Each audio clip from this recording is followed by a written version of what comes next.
bismillahi rahmaani rahim alhamdulilahi rabbil alamin salaatu wasalaamu ala sayyidina imaamallaahi al-mahdi al-muntazar. ñu ngi nuyu suñu sang suñu xalifa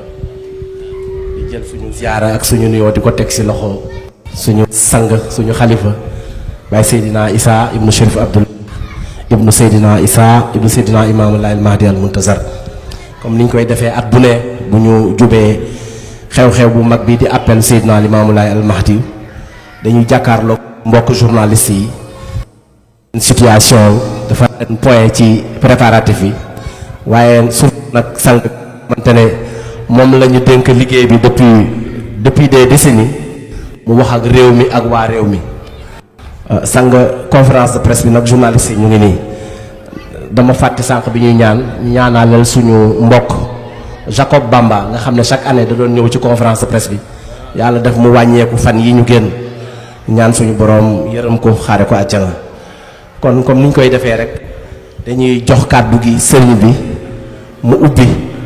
comme ni mu koy defee def déclaration suñ ci paree ñu jox le groupement central nga xam ne El Hadji Omar Ndioy Jaaju mii moo ko jiite mu ci turam daaw nga xam ne mooy vice président groupement central moom mu def état des préparatifs buñ ci paree ñu jox kàddu gi commission scientifique ñoom tamit ñu dugal ñu ci thème appel bi ren mu ngi noonu ngeen di gis ci ginnaaw muy la solidarité islamique face aux défis contemporains ou face aux défis actuels. donc loolu mooy thème appel bi kon nag dañuy sans plus tarder jox kàddu gi le coordinateur général de l'appel Seydina Issa Thiaw Laye ibn Chérif Abdullah. bismillah.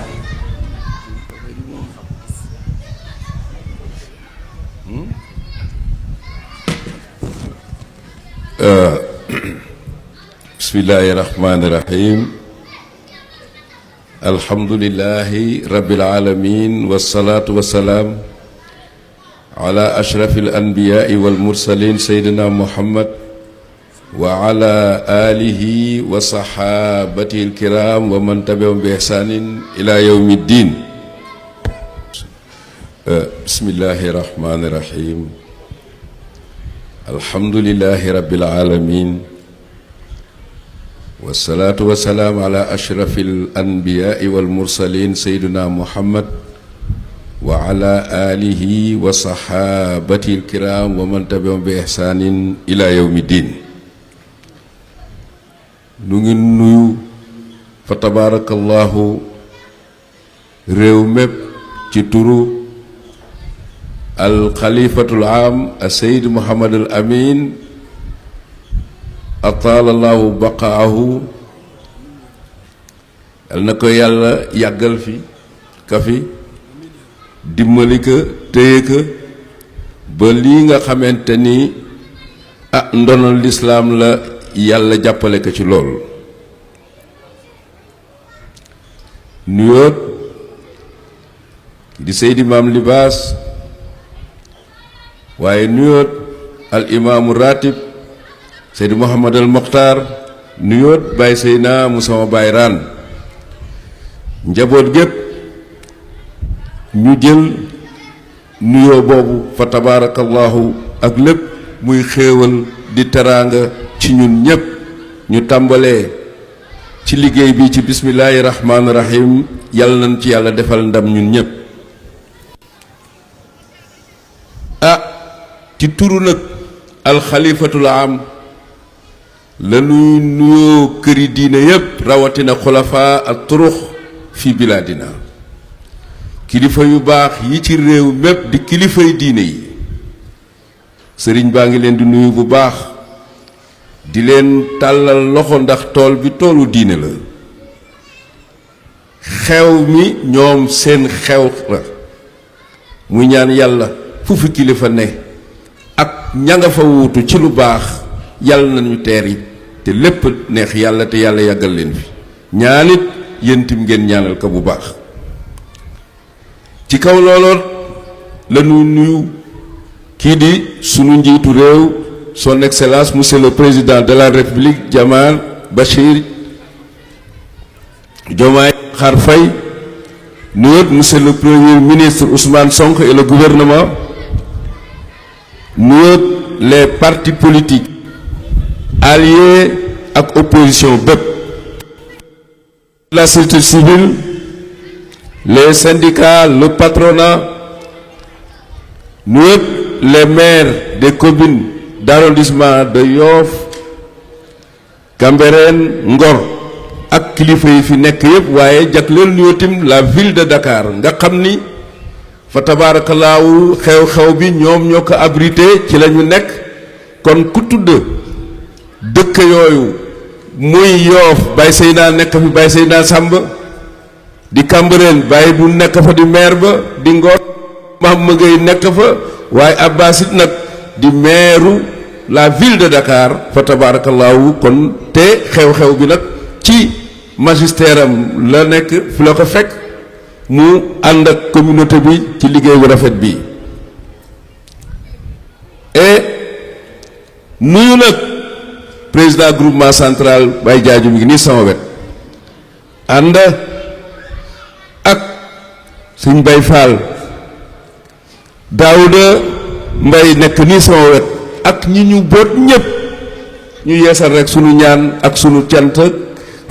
jëmeet ka ci yéen ñëpp fa tabarakallahu ak Moustapha Dem ñoom ñëpp ku ne xam na liggéey bi ay ati at fa tabarakallahu ñoom ñoo ko yore di ci liggéey boo xam ne ñun ñëpp amal nañu leen ngërëm dañ leen di ñaanal yàlla bu baax. ñu yor nag la fédération des daïra Alaaji Njiin Aada jiite ko ànd ak Alaaji Pël ñoom li jëm ci nga xamante ni ñooy yore animation yi di waykat yi ak nangam itam Idrissa géré leen téeg ñoom ànd ak ñoom ànd bu rafet te ku ni groupement central nag digga ni Baye Njiin fa tabarakallahu dëgg mu ànd ak ñoom ci àndin wu rafet ba tey moom it yàlla na ko yàlla dimbali et nuyu nag fa tabarakallahu sunuy imam yépp nag ak borom dëkk yi ñoom ñëpp waaye nuyul nag représentant du xalif yi nga xamante ni ñoo nekk ci goxaan yi Alaaji Seyna Sall jiite mu ànd ak ñoom ñëpp mboole seen dañ leen di ñaanal yàlla ñoom it yàlla gën a dëgëral seen mission et nuyu fa tabarakallahu la presse bi nga xamante ni fa tabarakallahu yàgg na lool ñu nuy accompagner jaam yàlla bii fi jóge te ñu ma yëg fi léegi loolu yàlla ka yàlla teral ka xaaroo ko àjjana di feddali sunu cant jëme ci yéen dëgg-dëgg bu mbir mi tolloo fii waxtu wi ngeen di ànd ak ñun ba keroog yëf yi di tas kon yéen tim la presse ak ci diversité bi ci nekk ci biir presse boobu yëpp ñu ngi yeesal sunu cant ci yéen ak sunu ngërëm yàlla na leen yàlla fay nuyoo diaspora Laayeen muy doomi Laayeen yi nekk ci bitim réew ci continent yëpp nag ku ne xam na seen taxawaay yu rafet lañu am ci diine ji bu baax a baax ñoom it yàlla na leen yàlla taxawu waaye jaar ci ñoom it doomi Sénégal yi nekk bitim réew ñépp mboole seen jàmm jooju ak teraanga jooju rek lañ leen di ñaanal boole leen ko ñoom ñépp kon fu fi doomu Sénégal ne ci bitim réew yàlla na la yàlla ommat tette la aar dimbali la ba la taxoon nga jóg yàlla na la ko yàlla jox loolu la ñuy boole ñaan gépp mu mel ni nag xew-xew bi defe naa ni noo ko déggandoo at mu jot nag dañuy ànd ak yéen ak réew mi ak lu réew mi jël thème central bokk kaak ñépp partagé wu ko ku ci ne am nga ci sa xalaat et aujourd'hui defe naa leen fi ñu jëm ci wàllu solidarité dafa am nag tuuti suñ nee solidarité islamique islam nekkul ci benn îlot l'islam dafa ne ci àdduna donc daanu dugg nag ci solidarité naka l'islam jàngalee dellusiwaat ci suñuy biir sur le plan local ñëwaat ci biir réew mi mais dugg nag sur le plan international parce que nag woote bi moo laaj loolu kon fa tabaarakallaahu fii nag ñu tàmbalee ñun lenn rek pàcc lañu ci ummal islaamiya bépp muy sunu communauté bii la ñuy tàmbalee dañoo wax ci arab ni al mujtama al islaami yaquumu ala asaasi al imaani billahi alladi xalaqa al kawna bima fihi wa man fihi umma muwaxada fi aqidatiha fahum yusharikuuna risalatan waxida wa rasulun waxid wa kitaabun waxid wa qiblatun waxida kon inna hada almujtama lam yaqum ala asaasin irqi wa tabaqi innama buniya ala altawazun wal uquwati fi alaqida allati hiya aqwa min annasabi fahum yusharikuna al insaniyati fi insaniyatihim ñu ngi leen di nuyu lii ñuy bugg a wax en guise d'introduction fii ngeen toog kippaaru lislaam la te li nu fiy wax dëgg-dëgg ki ñu yónni ci lislaam doon ko yónnee kon foofu la ñuy tàmbalee wax leen ni la lii ñuy tuddee al mujtama al islami société bu ñuy tuddee lislaam lakkal dëkkalal mu nga toog ci gëm yàlla mi nga xamante ni moonu bind àdduna ak la ca biir te tim boole nu nun jullit benn pas-pas bu tudd islaam lu tax nee na jullit ñépp ñoo bokk benn risaala benn mission bu nga xamante ni yàlla moo ko yónni yonentaam benn mission la benn yonenta la benn xibla la benn téere la muy alquranul karim loolu moo boole jullit ñi ci seen pas-pas ba pare looloo waral inna haza mujtama kon société dite islamique taxawul ci askan taxawul ci classe sociale mais yàlla mi ngi ko taxawale ci équilibre boo xamante ni daka boole ak mbokkoo ci pas-pas te mbokkoo ci pas-pas moo gën a dëgër mbokkoo ci geño ci lislaam kon jullit ñi leen wax mais jullit ñeet lu jiitu seen risaala di ñëw ay nit lañu kon humanité bépp danoo bokk ci li ñuy wax kon ñaar la ñuy wax al islaam ak ña ca des ndax fa tabaarakallaahu lu jiitu diine yàlla nit la bind lu jiitu diine teraanga yàlla nit la ko séddale ñi ko gëm ak ñi ko gëmul waaye ñun jullit ni ma leen ko waxee sunu pas-pas bi nu yàlla boole mooy li ma wax sànq lanu boole ca nit ña balaa sunu diine ñëw yàlla dafa wax ni yaa ayyuhan naas ittaqu rabbakum allazi xalaqakum min nafsin waahida ci benn bakkan laa leen binde yéen ñépp humanité bi jullit beeg ñi jurul julleeg ate bi ak ñépp ci noonu la leen yàlla binde delloo ni yaa ayyuhan naas inna xalaqnaakum min zakarin wa unsa wa jaalnaakum shuuban wa qabaila li taarafu inna akramakum inda allahi atqaakum noonu la ñu yàlla boole waati ñu ci ñun nit xoolit walaw xitaab bi feneen la wàcce mais ñépp ko bokk maa leen def ay xeet ak giir yu wuute waaye ci looloot ni ngeen wuutee noonu la yàlla nangoo ngeen jëflante ci àdduna jullit bi ci àdduna bu isolé boppam walla keneen du dem keneen it du dem àdduna jëlanteeg joxalante la nee nañ leen fële barka démb bi sunu maam Ibrahima ñaanee yàlla ca Makka mu wàcc fa wërsëg Ibrahima ba ko yamale ci ñi ko gëm yàlla dañuy déedéet wërsëg ci àdduna ñi ma gëm ak ñi ma gëmul la tey boole àllaaxira nag ñi ma gëm it moo gis leen jox leen seen bos kon jullit bi mënu la isolé boppam ci àdduna kon fu mu jëm kon at takrimul ilahi teraanga yàlla joojule mu defal doomu aadama moo jiitu li nga xamante ni moom la ñuy wax les droits humains nga xam 18e siècle la ay nit muy ay théorie ay doomu aadama ba looloo waral tey ji àdduna bépp ci loolu la ñu sukkandiku suñuy constitution sax moo ca ne te ñaar moo am lee nit moo ko saytu révolution ay boroomi xam-xam rëddal leen teg ci mais nit nag moom ses valeurs dafa judduwaaleeg moom voilà la différence nit bi mu nit tàbba ci suuf dafa ñëwaale ak ay valeur am laxat karam naa bani aadam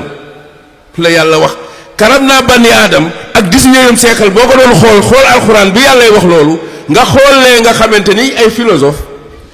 ñoo jël yor théorie ba 18e siècle Rousseau Diderot keneen ak ñeneen le contrat social téye loolu lépp ay nit la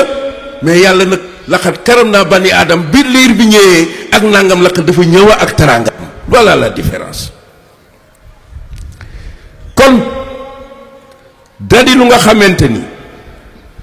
bu ñu jógee ba foofu nag mbokkoo gi la koy dëgëral nag bu ñu demee ba ci kanam daan ko xam mooy la solidarité ci phase yépp nag moo xam ci biir njaboot gi la moo xam ci biir réew mi la mais moo xam sur le plan international mais adduna wax naa ko nangam kenn mënu la dem ak sa bopp yàlla rekk mën a dégg boobu dem ak boppam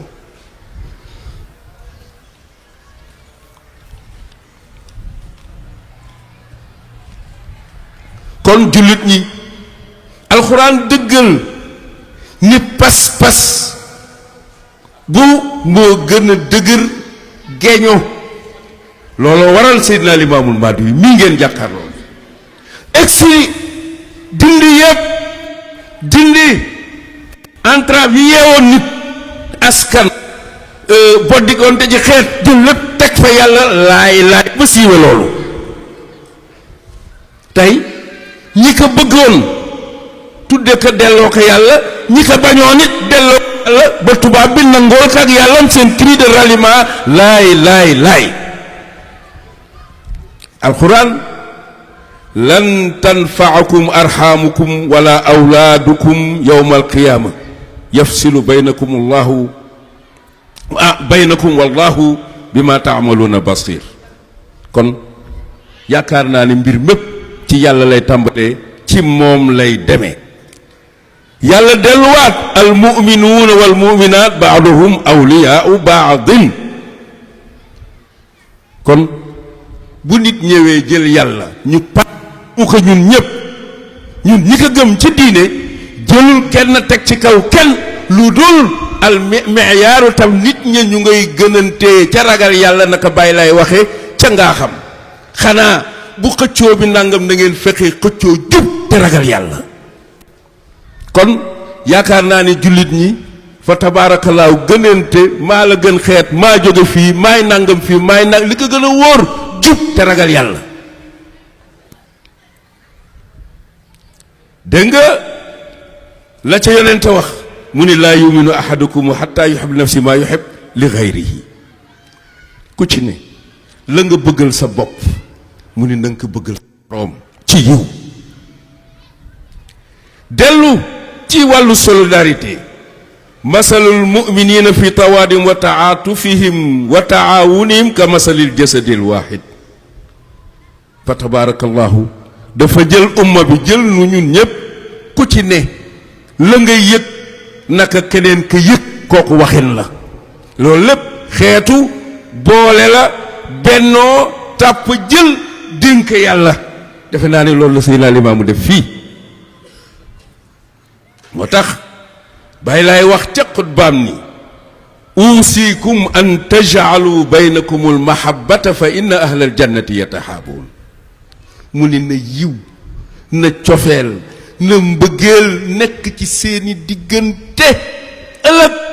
fa tabaarakallahu ñooña bëggante te yàlla rekk tax fa tabaaraka ñooy dajewaat ëllëg ca yàlla fa tabaarakallahu ci ndangam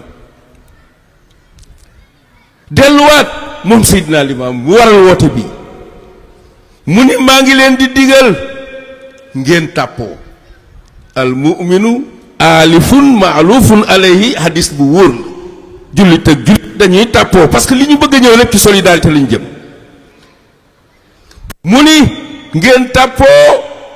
te ngeen dimbalante wa taawanu alal birri wa taqwa la alquran wax kon bu bàyyi laa ñëw ni wa tataawanoo ngeen dimbalante ba ngeen tàppoo wa tatazaawaru te ngeen di ziyaarante di demalanteeg fekkante dafay gën a dëgëral ay diggante nit bu ñu tàppoo dimbalante di nemmikonte wa tatashaawaru na ngeen di diisoo te ku ne xam na diisoo la ca yàlla wax dañu yonente bi wa shaawirhum fil amri del diisoo ak ñoom te yonente bi salaat yàlla moo ko wax wa in nu mu koy waxeeti wa ma yantiqu anil hawa in huwa ila wahyun yuha mais teewul danika nag del diisoo mu dellu si ni li ñu ràññee jullit ñi wa amruhum shura baynahum lépp lu ñuy def ñoom jullit ñi dañuy concerté wu waxtaan kon bu bàyyi lay waxee nii na ngeen tàppoo te na ngeen dimbalante te na ngeen di ziyaarante tey weccentey xalaat mu ni loolu mooy jur wa tataxaabu fillahi wa rasulihi fi kulli waqtin wa saatin gis nga dafa am loo xamante ni ay barrière la yu nit ki di dindi moom moo waxoon nit na ngeen rafet njort ci jullit bu ngeen gis neewul ci laayeen bu ngis déedéet bàyyi lay du waxe ba mu waxee ca xiilaa xaala muy loo xamante ni mën naa jur ay fitna ba mu koy tëj na ni na njorte yi rafet ci bépp jullit bu ngeen gis kon nun bu ñu toogee fii tey këri diine yi macha allahu parce que foofu lañ koy misaale suñu réew moo tëdde ni mu tëdde ci lu baax te lépp nag di ak mbokk ci diine ba noppi bokkaat réew tant que règle bi mi ngi dox nit ñi di nemmeekonte di dimbalante di waxtaan di ziyaarante saay-saay du gaaw a man ci ñoom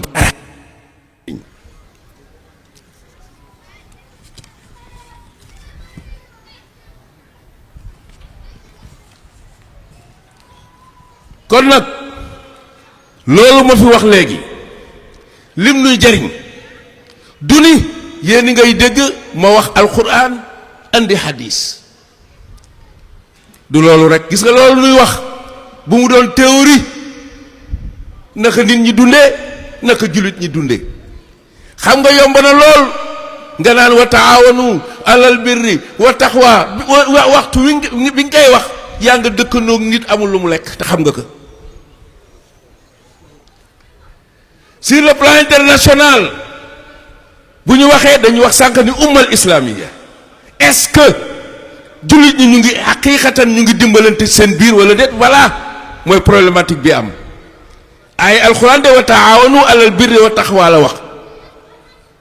ñee danoo am bay tuurule ñette des amuñu dara te seen diine moo leen sant ñu def loolu mais defuñu ko wala def la boo xamante ni nga jël pusa sànni ci géej la et loolu nag buñ ci jëmee yii ngay dégg yëpp ci le plan par exemple économique wala nangam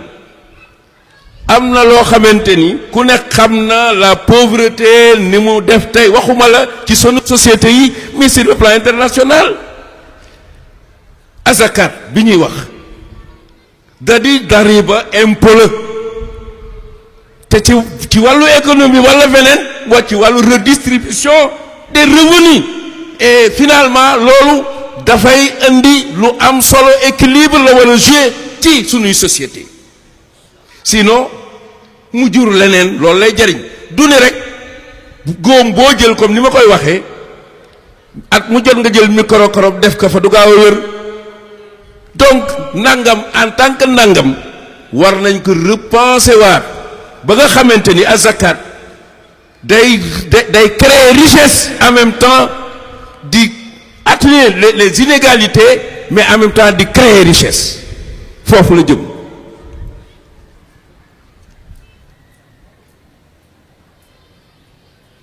kon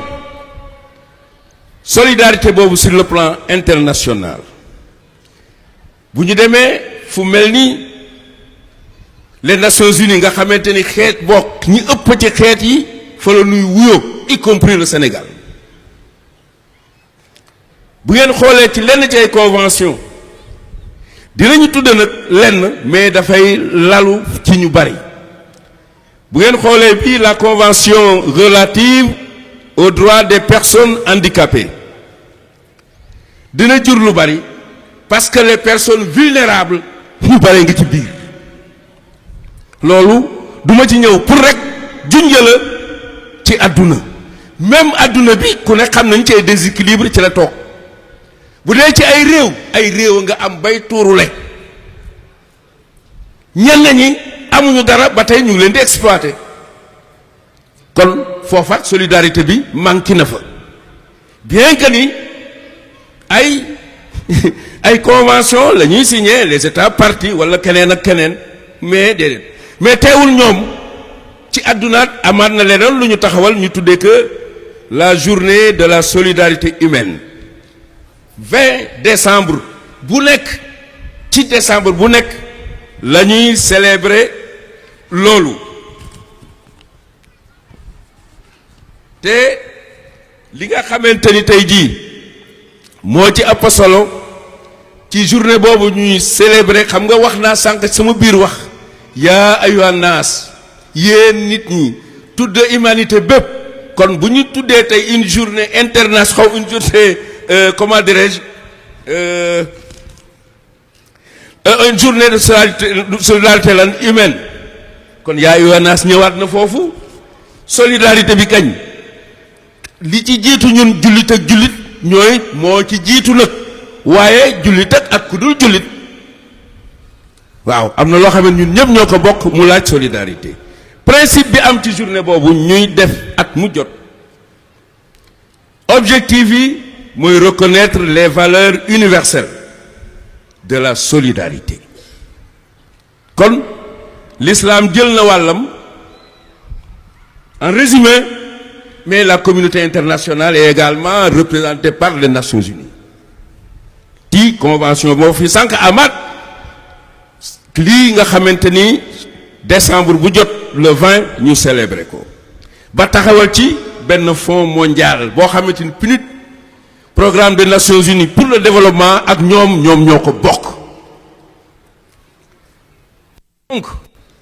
loolu lépp lan moo ko waral pour l'éradiquer ou l'éradication de la pauvreté mais adduna bi ci inégalité yi feebu yi yëpp ak finalité bi mooy fexe ba nit ñi ci wàllu solidarité ñu atténuer yenn inégalité yi boo demee suñu constitution yeeg nga dem feneen yëpp bind nañ ko bi lu ne mais lii nag ci àdduna sépp la yonent bi sallallahu alayhi wa sallam bokkoon na ci ñaani fajaram day muslu yàlla ci ñàkk nee na ñàkk mën naa xëy ba def nit yéefar kon c'est important donc les personnes d'accord vulnérables handicapées physiques et mentales certes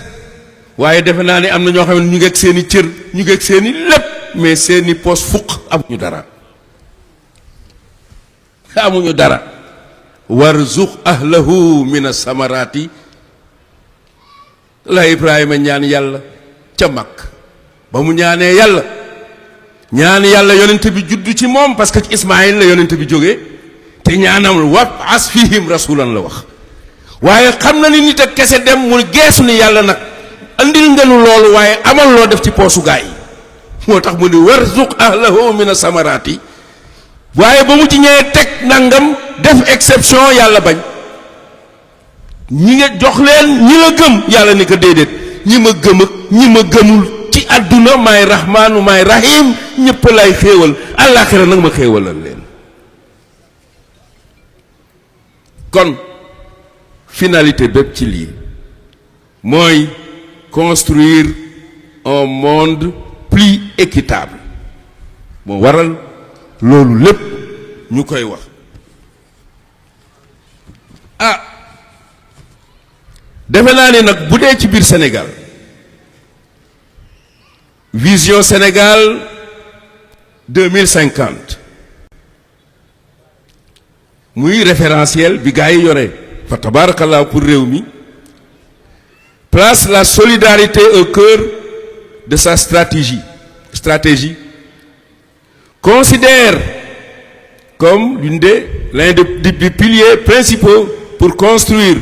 une nation souveraine, prospère et résiliente. kooku ci réew mi la réduire c'est-à-dire les inégalités sociaux bu ñu jëlee ci loolu ku ne gis na ci lii dama ci bàyyi gars yi gëstu ci feneen mi ngi noonu mais l'essentiel lii référentiel la programme la à long terme boo xamante ni fa tabarakallah fi di 2050 ñu fekkoon na feet ñu taxawal fii ay ministère de la famille mi ngi fi presque ak leneen ministère de la microfinance également ñoom ñëpp partagé wu loolu kon mécanisme yooyu sur le plan constitutionnel et sur le plan ceci Sénégal taxaweel am na taxawaay boobule ci loolu pour moom taxaw na ko fi le reste nag ak la ca ne ak leneen kooku dama koy bàyyi ak experts yi ak fonds de solidarité ah c'est important nga xam ni loolu muy lu am solo nga gis ni bu ñu ñëwee fii ci sunu gox muy Seydina Issa Rouhoullah moom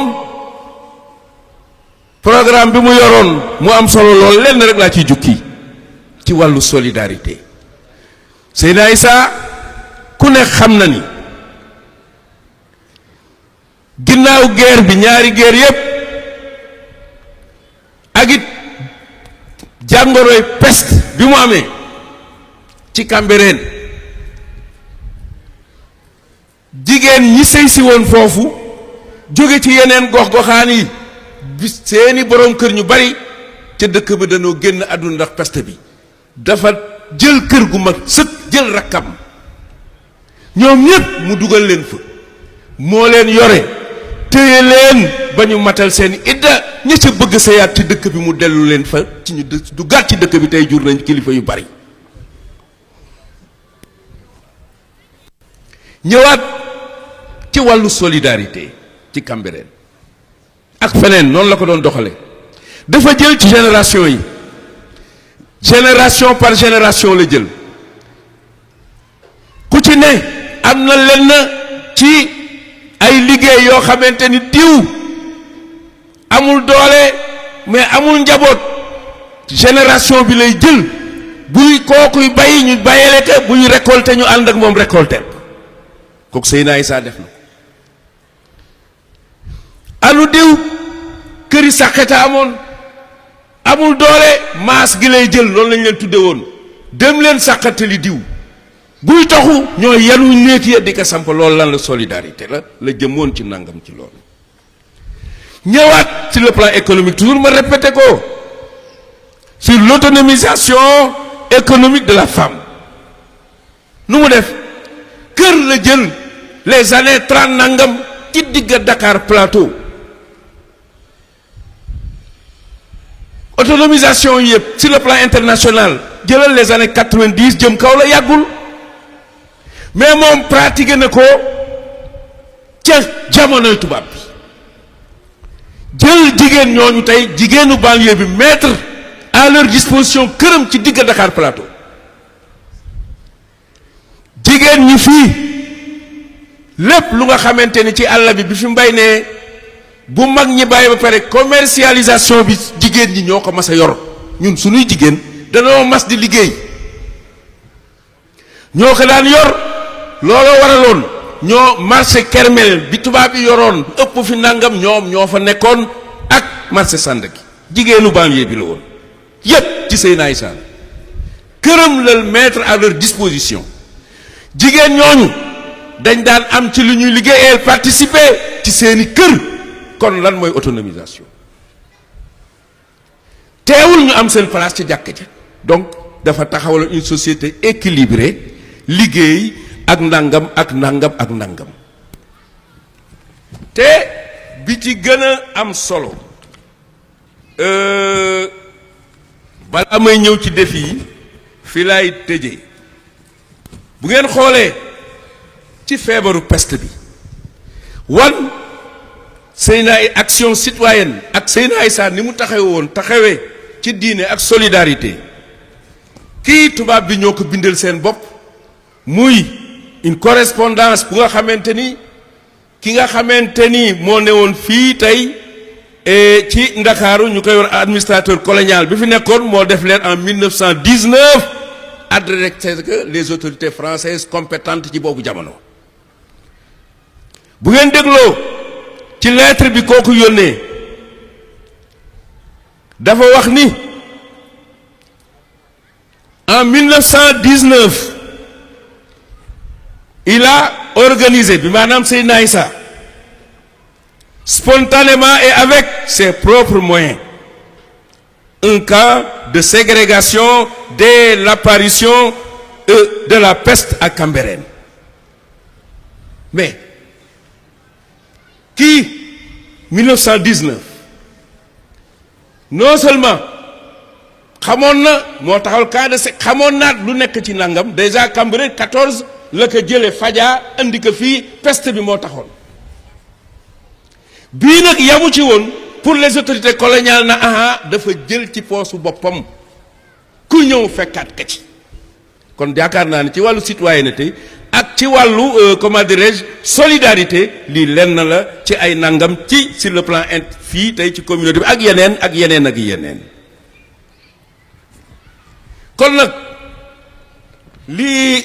gën a doy waar fu may tëjee mooy ces défis là les défis contemporains yaakaar naa ni ku xool àdduna bi fii ñu toll li ci ëpp solo wax naa sànq la pauvreté et les inégalités ba tey gars yi àggagul fa sur le plan international fa laa jëm les défis contemporains parce que yi ci ne yëpp daf ñu laalaat sur le plan interne yéen gis ngeen immigration clandestine xool ngeen li nga xamante ni moo jëm ci wàllu violence nga xam ni extrémisme mi ngi fi jur terrorisme mais extrémisme nag bu ko kenn xool 100% ci l'islam am na ci diine yu bari nag xam nga ki taxaw jël alxuraan di saw ci kawam ak di ko xotti bokk feneen boo bëggee nag xool extérieur ni jullit ñi rek la da ngay wax lu la neex déedéet mais xam nga dafa am ñaar extrémisme ak terrorisme du benn extrémisme c'est l'idée moom la ñuy togg ci yow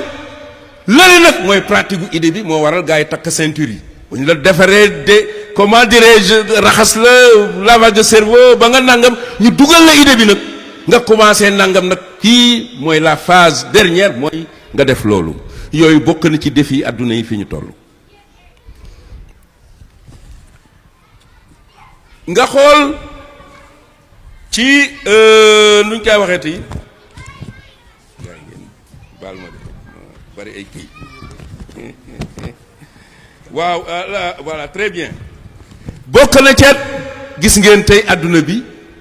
les catastrophes naturelles ngeen xool les effets climatiques yi nga xamante ni jur na défi la Sénégal ren ku fi toog xeetu tàngoor yu fi dugg ren nga seet yooyu bokk na ci défi adduna Sénégal ak xulul Sénégal mu laaj une coopération et en même temps solidarité internationale bi COP nangam yi ku ne gis na ni mais les Américains ñaata at ñu bloqué affaire yi génn def ni pour des intérêts mercantiles économiques kon du ay tërë ma jàppal ma te yu mel nii comme li ma wax la du ay hadiis ak aaya moo koy faj volonté politique bu dëgër mais mënoo am yàlla may la richesse fa amma bi ni'mati rabbika fa hadis li gaa yi yëngatu lépp réew yi ñu xeeboon coloniser leen matière première yi fa la ne mais réew yi dem nañoo dem waxtu wu leen gaa yi soxlaa ñëw jël seen yëf bu suñuy dem duggee fenn ñu génn leen taxawal ay loi taxawal ceci taxawal nangam mais teewul ñu ubbil leen suñuy yëf ci la ñuy defarowaat delloowaat defar ci seen économie te démb ñoonu fa tabaraka donc yooyu ci wàllu yaay des inégalités ci la bokk. loolu nag kilifa yi nekk ci kaw ñooy am volonté bu wóor jël seen alal ak seen yëfu réew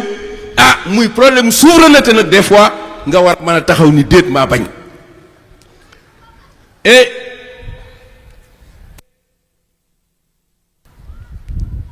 li ci des bu nga xamante ni ñun ñii ku ne gis na ci wàllu technologie numérique intelligence artificielle nangam parce que wax toujours ma répété que fii ñun yàlla may nañu ay ressources naturelles boo xoolee yàlla ni mu wax ci aaya ba muy tëral nit dañuy walaxat karam naa bani aadam ba muy dem mu ni wa hamalnaahum fil barri wal bahri yàlla rek a baax sama teraanga ji nag mu ni doomu aadama géej plutôt jéeri ji du lan ngeen koy wax ak lépp mooy le ressource naturelle yi ne ci kaw suuf wala ne ci biir suuf wala ñi nekk ci nang mooy ressource naturelle mu ni teralal naa leen ba ci géej yi mais ku nekk gis na ni des océans li ngeen di tuddee économie verte économie bleue xam ni ci richesse bu ne mu nga ca biir océans yi booy xool plus de 70% ci surface terre bépp ay géej la yàlla ne loolu lépp defal naa leen ko teraanga mais yow ñaar ngay mën nga am nga ressource naturelle soxla nga financière mais les ressources humaines bi maanaam xam-xam mais boo lu la yàlla mayee loolu nag amoo lale gars yi yor seen expertise ak seeni nangam ñëw di jël sa yëf defe naa ñu ngi koy def ci ay réew bu ñëwee tànn or ba jël or ba fayu ko ca gars yi dóorante kon fa tabarakallahu et loolu yàlla defal na ko suñuy réew donc nag yooyu yëpp mooy défi contemporain yi gars yi wax mais défi yi du lu ñuy lim di ko teg ndax bari na mais tim nan la ñuy taxawee en tant que jullit waaye en tant que humain donc adduna bi am na lu leen boole waxuñu réew yi isolé wu parce que waxuñu loolu doog fële ku ne naan man sama diine déedéet taxuloon yàlla wàcce diine mais nag fu ci ne am na fu la yàlla daal muy sa nangam kon ci foofu rek lay tëjee di wax ni leen thème yii ñuy joxe du tabu ay doomu Sénégal lañu li Sénégal di yëg la ñuy yëg li doomu Sénégal yi yëg la ñuy yëg lii fi nekk du ñuy expert mais lu ñuy partagé wook doomu nag ak àdduna sëpp képp ku nga xamante ni fa tabarakallahu mën nga apporter nit ñi finalité bi mooy les inégalités bu ñu ko fi mën la jëlee parce que mais ñu atténuer que muy gën a dem par des programmes vraiment de développement yoo xamante ni comme niñ ko waxee ci nangam yi yàlla def ko fi bu ko defee njaboot gi rawatina nag ndaw ñi ne xam na ni ndaw ñi tey ji réew mi ñooy constituer presque force bi ëpp solo kon na nekk une jeunesse consciente wax naa ko daaw te na ngeen am fu ngeen toll di ngeen doxe espoir am fierté loolu laay wax ndawi Sénégal yépp waxit ni yàlla wàcce teraanga xéewal ak dal ak juboo ci la ñuy tala mën a développer suñu réew allahumma salli ala sayyidina wa sallam. macha allah sang bi yaakaar naa ne thème bi dem nga ci bu baax a baax waaw solidarité islamique la ñu waxoon moo wax na solidarité universelle donc romb na foofu yëpp macha allah léegi dañuy enchaîner jox le groupement central may jox le président mu introduire Daouda le président donc bismillah monsieur le président. asalaamaaleykum wa rahmatullah mbokk yi ñu ngi leen di nuyu di leen ziar ñu ngi leen di nuyu di leen ziar di leen baal wax Seyna Issa vraiment kontaan nañu lool yow je crois que alalu diine ji yëpp nga wax naa ko ci Cambérène moi je crois que foo ci dem ci kër diine man nga wax ak du tey nga ko dara wax yaakaar naa ñëpp bu ñu coow du am ci àdduna doom kon ñëpp benn la ñu doon waaw ñu ngi lay sant bu baax ci taxawaay boobu ku di laayeen kontaan na ci yow waaw ñu ngi lay sant bu baax journaliste yi comme ni ngeen ko waxee bàyyi laay fii la taxawoon ne aji boo daaya laay xañ na xale yi xamuñu ko mais boobu fii dara amu fi ay tunda fi amoon fii la daan baagante aji boo daaya laay waaye xam naa ne de te li neex mooy ki ko waxoon mu ngi nii ngeen jàkkaar lool mu ngi nii ngeen jàkkaar lool jafe na ngay dem ne fii la juddoo fii la ko waxee fii la ootee fii lañ ko denc bu Seydina Limaamu Laay waaw li leen Baye Seydi wax ci solidarité exemple lu Seydina Issa mi jur papam loolu rek doy na solidarité te booba jafe na waaw booba jafe na xam nga peste am ñu bari dee bàyyi fi ay soxna mu boole ñëpp téye leen dundal leen seen demat ku bëgg a seer mu seelo la loolu vraiment solidarité mënul weesu loolu te loolu wax dëgg yàlla njabootam moom lay doxal ba nëgër ni ñu ngi leen di sant aussi commission scientifique di sant commission communication waaye ndëkk ñu ngi sant groupe bâche dëgg ci loxol Abdoulaye Sène parce que lii yëpp ñoo ko liggéey groupement central dafa am ñu ko jiite ay commission la war a commission yi nag ñooy liggéey bi yëpp Daouda Mbaye c'est le vice-président chargé des relations de la vie chargé de la vie des commissions kon danaa ko jox mu dugg ci loolu seen naa kontaan nañ ci yéen yàlla na yàlla fay la waaw suñu xol seen na guy moom mooy jëwriñ li jëwriñ daal jëwriñ mu kii mooy jëwriñ daal waaw jërë ngeen jëf asalaamaaleykum. jërëjëf président Oumar Ndoye Diagne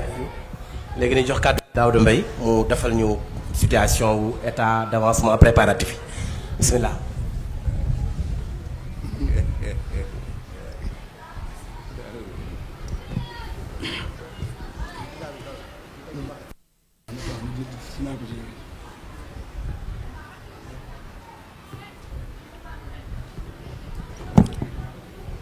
Bismillahi rahmani rahim.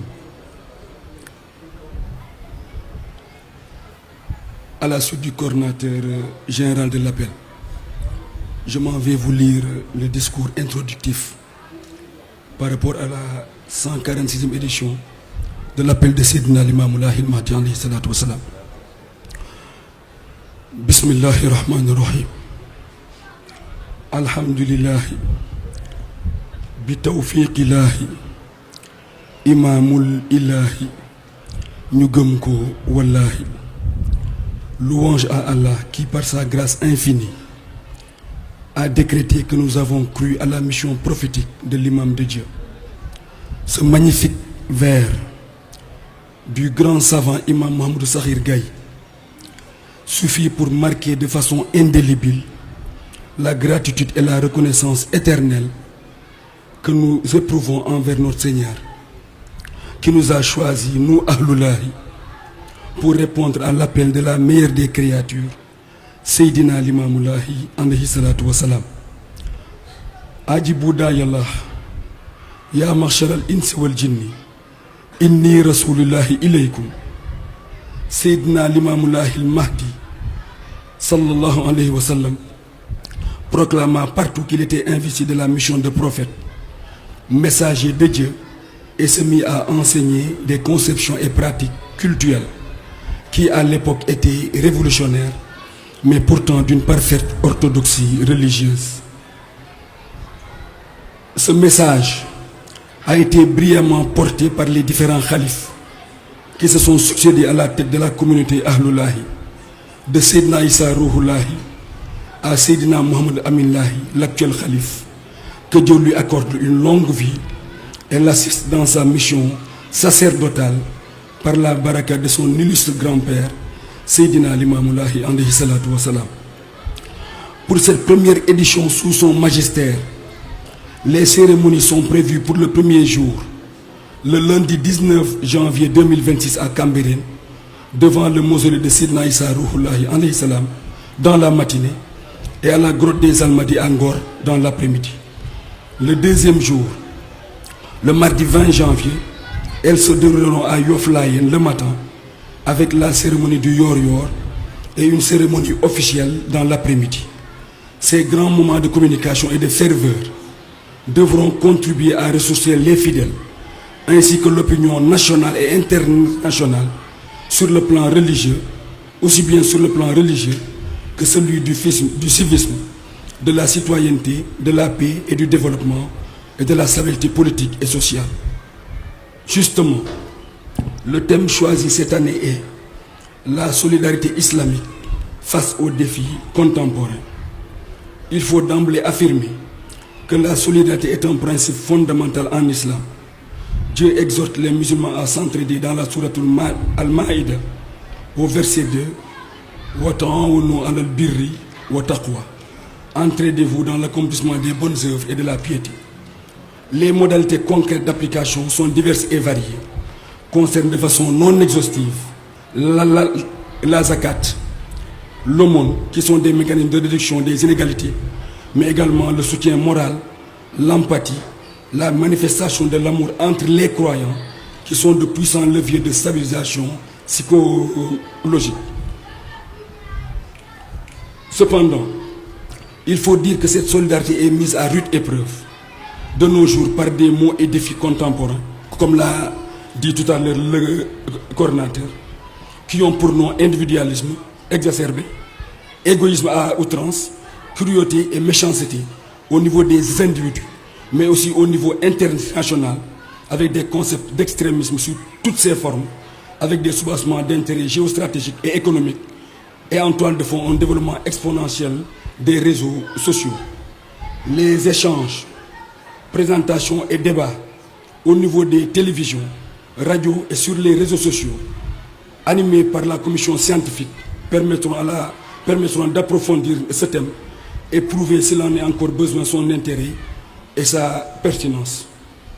Sur les préparatifs, d'ores et déjà, les travaux préparatoires ont été engagés suivant la vision déclinée par le Khalif Seydina Mohamed Amin Lahi et les orientations du coordinateur général de l'appel, Seydina Issa Lahi, ici présent. Sous son autorité, le bureau du groupement central des Layènes, en relation avec la fédération des Daïra, les commissions mises en place, les associations phares de la communauté, s'est alors organisé en vue de la réalisation des objectifs. À cet égard, à la suite de la remise des lettres fixant le montant des contributions pour chaque localité, les représentants du Khalif et la communauté Ahloulahi se sont mobilisés pour une réussite éclatante de la journée de collecte qui s'est déroulée le dimanche 7 décembre dernier à Cambérène, avec une participation exceptionnelle de Cambérène que nous remercions vivement. Les préparatifs de cette année ont été également marqués par l'organisation d'abord d'un CDD sous la houlette du préfet de Dakar et ensuite d'un CRD sous la conduite du gouverneur de Dakar en présence du coordinateur général et du comité d'organisation le lundi 29 décembre 2025 qui ont permis d'identifier les besoins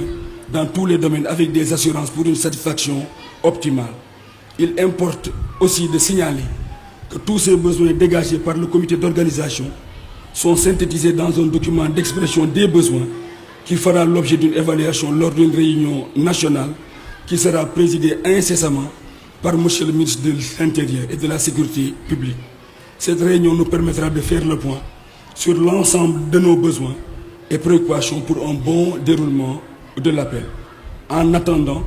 nous travaillons en étroite collaboration avec le commandement territorial et les différents services impliqués. Par ailleurs, je voudrais également mettre en exergue, pour s'en féliciter, une nouvelle approche décentralisée de l'organisation permettant une meilleure implication des collectivités décentralisées concernées. La réunion inédite de suivi des engagements de la ville de Dakar, qui s'est tenue le mercredi 31 décembre dernier, à la salle de réunion du Préau ici à Yoff, ainsi que les différentes rencontres avec les maires de Yoff, Cambérène et Ngor, que nous remercions tous au passage, sont à cet égard illustratives. Pour terminer, je voudrais, au nom du président du groupement central, Elhadji Amadou Diadio, ici présent, au nom du coordinateur général de l'appel et au nom de tous les membres du comité d'organisation, prier encore une fois pour l'âme du défunt Khalif, Seydina Mohamedou Makhtar Lahi, un ascète d'une sobriété et d'une humilité exceptionnelle, qui avait de grandes ambitions pour la communauté. que Dieu l'agrée et sanctifie son secret par la baraka de son illustre grand frère, Seydina Limamoulahi alayhi salatu wa salam. Qu'Allah le Tout-Puissant nous accorde le salut et la paix, qu'il nous guide dans le droit chemin et nous mène vers la réussite de l'organisation de la 146e édition de la commémoration de l'appel de Seydina Limamoulahi al-Mahdi alayhi salatu wa salam. Amin. Je vous remercie de votre aimable attention. Merci beaucoup. Merci. Waaw xam nga pour gagner du temps comme dañuy def interview après dañuy bàyyi bu ñëwaat ci wolof moo gën. waaw moo gën question yi sax mën nañ bàyyi ba ci ITV bi ñu def ko waaw léegi di des mooy jox kàddu gi xanaa la commission scientifique fekkee ne suñu kilifa gale imam Jibril pare na bismillah.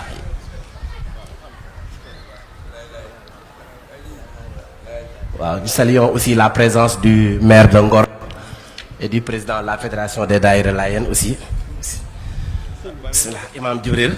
bismillah. bismillahi rahmaani rahim alhamdulillah wasalaatu wasalaam ala ashrafil mursalin wa ala alihi wa sahbihi wa man wala. ñu ngi sant yàlla bu baax di leen bal wax di leen baal di nuyu sëriñ bi di ko ziar moom mi nga xam ne moo fi teewal xalifa bi di leen ñaanal ñoom ñëpp yàlla dool leen sutura xeewal. ñu jëkkante ak waxtu bi jàpp naa ne li sëriñ bi wax doy na sëkk par rapport aux thématiques parce que annoncé na ko muy solidarité non seulement li mu wax localisé mais da kaa universalisé maanaam waxuñu solidarité rek Layène Sénégal musulman mais au contraire mondial te loolu ñun liñ ciy liggéey en tant que comité scientifique mooy Seydina Limaamu dafa wax insi wal jinni moo tax ñun mënuñu koo yamale ci ab dëkk wala am réew daal ndax ku woo nit ak jinne bàyyi woo kenn moo tax ñun lu mu gën a yaatoo ñu gën ci sawar mais bu xatee day xaw a metti ndax moom xattalul daal te ci moom philosophie bi mu jàngale ku gis li mu wax te ñu ne moo ko wax laa wax luy xàjjale amu ci luy boole kese moo ci am jaamu yàlla yépp ak doxalinam yépp génnul alxuraan génnul sunna même waxinam discours am noonu la kama xaala taala lay wax wa xaala rasulullah sallallahu alayhi wa sallam yokkalim ci yokk donc rupture warul am pour génn suñu bopp spécifiquement nekk ay Layène dëkk ci gox bii rek bàyyi monde bi muy dem ak ñeneen loolu moom wax dëgg yàlla loolu moo ñu poussé sax li sëriñ bi wax que ne thématique yi du lu ñu fabriqué wax dëgg yàlla du aussi lu ñuy toppandoo mais dañuy xool ay jàngalinam ak philosophie moom mi yàlla yónni ci axiru zaman yonente bi digle ne yam lawul arda adlan kama muliat jawran suuf si ci axiru zaman moom rek la yàlla bégle ak ab yonentaam ne àddina du jeex tant que ku ñuy wax mahdi du ñëw mais ñëwam lan moo ko waral loolu mooy question bi du dara lu dul mooy xettali l'humanité par rapport ak solutionner crise seen jamono jële ko ci alxuraan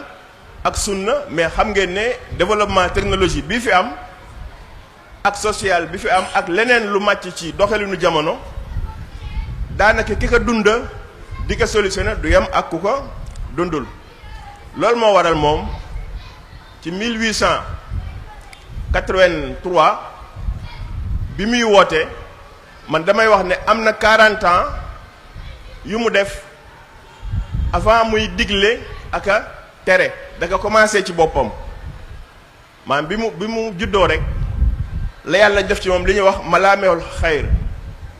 mooy ku ko xool xam ne kii ku baax la yudrabu bihil masal donte ndaw la ñëpp dañ koy jox xam ne kii am na avenir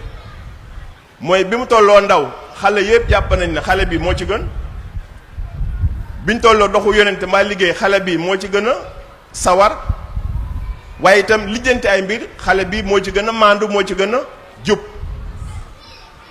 bi mu demee itam ba nekk mag même chose temps bi moo ñu ko mayul mais daañu ko développer incha allah ci plateau yi bu soobee yàlla bi mu demee ba mag tam ne aji bu daay laa day woote léegi li mu doon théoriser 40 ans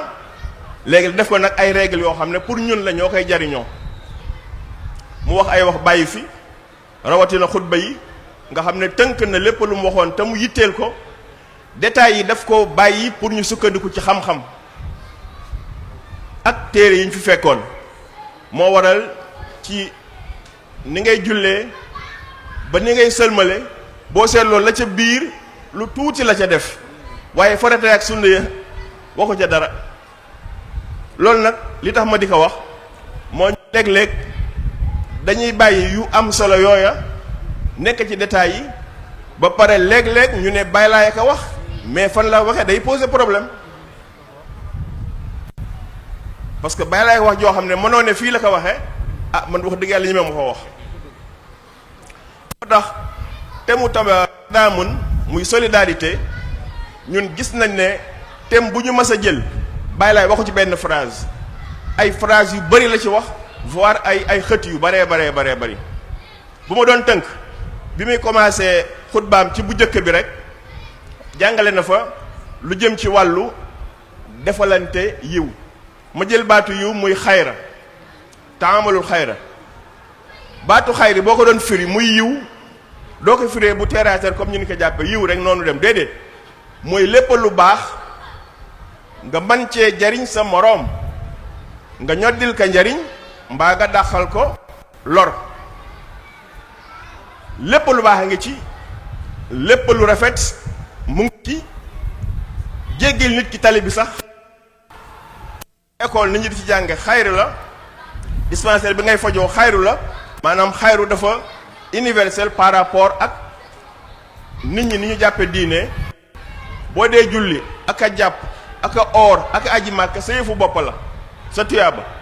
mais xayri nag dafa ñëw pour que nga bàyyi xel doomu aadama yi dàqal leen lor xëccal leen njariñ alxuraan tam ba mu koy digle nettaliwu ko mais daf ne taamalul xayra daf ko digle yonte bi sallallahu alayhi wasallam bi mu koy jàngale daf ko digle démb tey aussi daf ko digle tënk na ko ci kunu mushaatan lil xayri wa julaasan li shari mooy lépp luy indi développement économique social humain góor jigéen mag ak ndaw bàyyi laa ne nañ ci taxaw bu mu yem ci jëf rek même bu dee création institution nañ ko def bu dee création sociale boo xam ne nit ñi dañ fay dajee di fa jariñoo nañ ko def comme ni Seydina Issa waxee te maa ngi ñaan ñu bàyyi xel ni ko sëriñ bi développé mooy xawaayit yi Seydina Limaamu tëral mu nekk ay théorie ki ko jëkk a pratiquer te dàq ka pratiquer ñëpp mooy Seydina Issa Rouhou Lahi moom lépp lu nga xam ne dafa jëm ci développement économique social religieux ni mu taxawee dafa yéeme loolu moo taxoon mu nekk modèle citoyen ba tubaab bi reconnaître ko te pourtant ci dina ji itam Dakar reconnaître kon li ma bëgg a wax foofu mooy bokkoo buñ ko xatal en tant que laayeen kese wala en tant que jullit kese wala en tant que sénégalais kese nañu gëmma suñuy bët ci loo mën a doon ñu jàll la comme ni ko Seydina Limaamu digale parce que jariñ doomu aadama su ma yeboo ma ne li gën ci li nit defal yàlla ci la bokk waxuma laa sax doomu aadama mais humain entier waaye itam nga dem ci animaux yi dem ci environnement bi xam naa développement du ma ko def damay bàyyi waa comité scientifique ñu développé thème bi ci biir plateau yi par rapport ak thématique bi damay attirer suñu attention rek en tant que communauté ahlullah en tant que ay jullit ñu xam ne li ñu yàlla woo loolu mooy li gën bu ñu ko deful dañuy am problème mooy ñi nga xam ne nekkuñu ci suñu diine ñoom day ñu ngay booloo di dimbalante di saafara seeni problème yàlla moo ñu wax ne nag su ngeen ko deful da ngeen di sànku mooy ñun bu ñu deful unité suñu biir waxtaan dimbalante jàppalante li wér te wóor mooy dañuy sànku te njàmbat li bari na par rapport ak suñu tardé suñu néew doole suñu doye di ba ñu boole ñu paqueté ñu ci les pays xaw ma sous-développés léegi sax yaakaar naa ñu ngi jéem a dugg ci émergent mais pour yooyu yëpp mën a dëggu daal yooyu yëpp mën a am il faut que ñun ñëpp ñu xoolaat suñu gisin ci àddina xoolaat suñu gisin ci diine boole ñaar yi sëriñ bi ci laa koy moom laa koy abbe moo ñu fonk xam ñu xam góorgóorlu ci am après man asalaamaaleykum wa rahmatullahi wa barakaatu. jërëjëf macha allah imaam Jibril Diop toogal fi nga toog baax na xanaa kay li des mooy ñu jox sëriñ bi mu tëj rek après interview yi ñu bàyyi kook journaliste yi daaw dañu bàyyi kook journaliste yi waaw da lay bàyyi nga tëj rek après ñaanal ñu bismillah.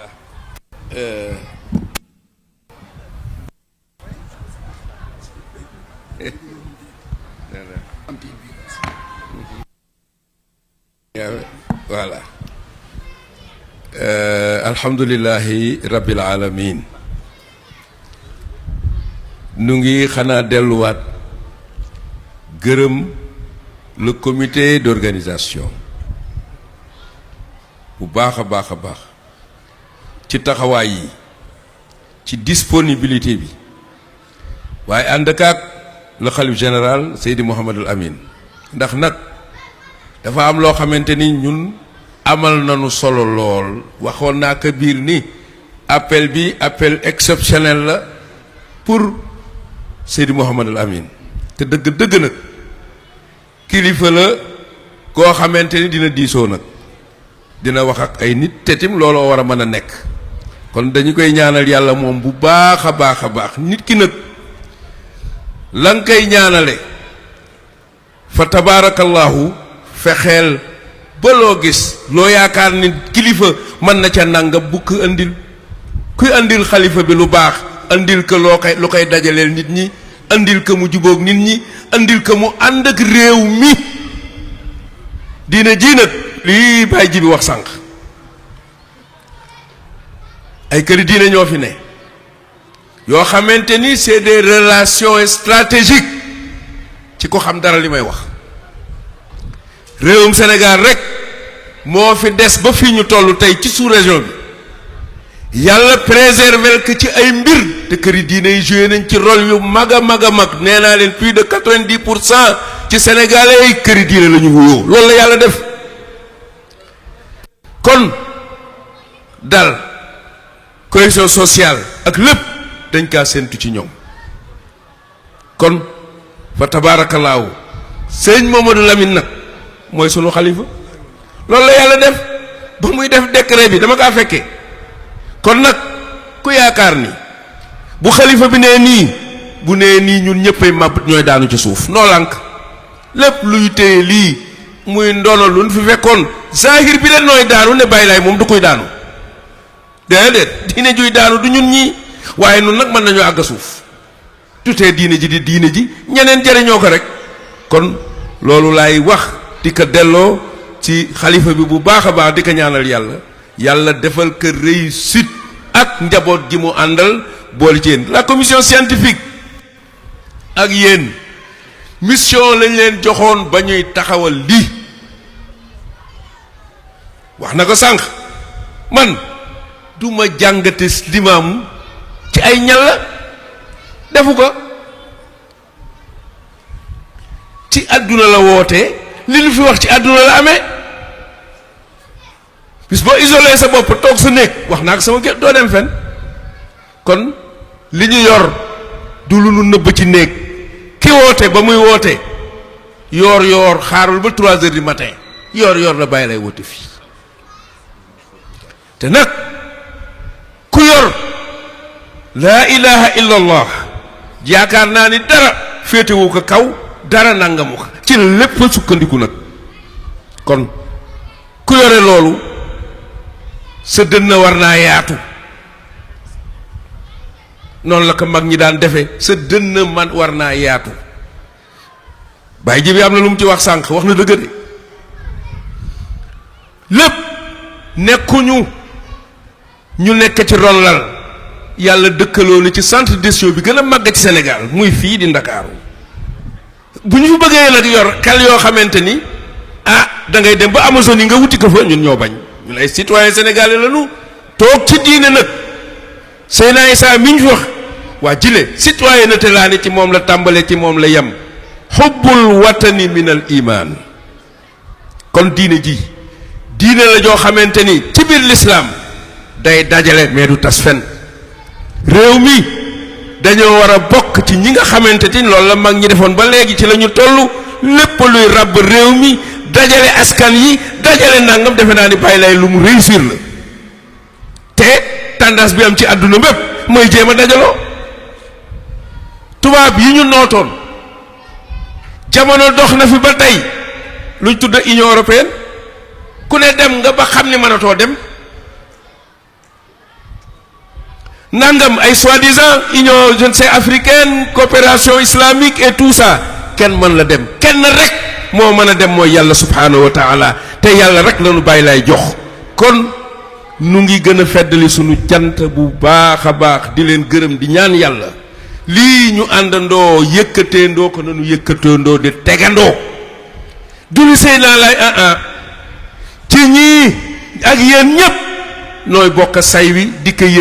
yëkkateendoo di tegandoo loolu mooy kër Seydina Limaamul Mahdi loolu rek laay wax di delloo sama ngërëm suñuy journaliste suñuy taskati xabaar ñaanal leen yàlla nag képp ku fi taxaw ñëw fi yàlla na nga yokk yàlla na ngeen yokk bu baax ba yëg ni yokku ngeen loolu rek la am di leen ko ñaanal allahumma salli ala sayyidina amin tàllal leen loxo yi ñaan amin amin yaa rabbi amin yaa rabbi amin amin amin yaa rabbi amin amin